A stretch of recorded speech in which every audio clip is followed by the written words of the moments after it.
पर सोती हुई मिलेगी। उसके पास पहुंचकर जैसे ही तुम जलपरी को छुओगे, वह उठकर बैठ जाएगी और तुमसे एक सवाल पूछेगी। अगर तुम जलपरी के सवाल का सही जवाब दे दोगे तो वह तुमसे विवाह करने को तैयार हो जाएगी। लेकिन यदि तुम उसका सवाल हल नहीं कर सके तो जलपरी तुम्हें तोता बनाकर अपने महल में हमेशा के लिए कैद कर लेगी। राजकुमार भयानक समुद्री दानवों से लड़ता हुआ आगे बढ़ा और अंततः महल में प्रवेश किया।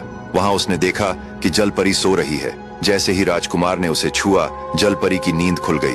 उसने कहा, मुसाफिर, आपका स्वागत है। बताओ, किस उद्देश्य से आए हो? राजकुमार ने कहा, मैं आपसे विवाह करना चाहता हूँ। ये सुनकर जलपरी बोली, इसके लिए तुम्हें पहले मेरे लिए एक वस्तु लानी होगी। समुद्र के पश्चिम में आधे वर्ष की दूरी पर गंधर्वों का देश है। वहाँ की राजकुमारी 16 वर्ष की एक अत्यंत सुंदर कन्या है जो एक बेताल से प्रेम करती है। उस बेताल के पास एक मणि है। यदि तुम वह मणि मेरे लिए ले आओ तो समझो मैं तुम्हारी हो गई। राजकुमार ने जलपरी से वादा किया और भयानक समुद्री जीवों से भरे रास्तों को पार करता हुआ किसी तरह समुद्र से बाहर निकला। लंबी यात्रा के बाद वह थक गया और एक पेड़ के नीचे बैठकर विश्राम करने लगा। तभी उसने देखा कि वहाँ एक बूढ़ा आदमी बैठा है जिसके पास एक कुतिया है। वह उससे ऐसे प्रेम कर रहा था मानो वह उसके लिए बहुत ही विशेष हो। राजकुमार ने उससे कहा, बाबा, लगता है आपका इस कुतिया से बहुत गहरा नाता है। इतना सुनते ही बूढ़ा रोने लगा। राजकुमार चकित रह गया कि उसने ऐसा क्या कह दिया जिससे वह रो पड़ा। कुछ देर बाद बूढ़ा बोला, बेटा, ये कुतिया कोई जानवर नहीं बल्कि मेरी पत्नी है और इसके इस रूप में आने का कारण भी मैं ही हूँ।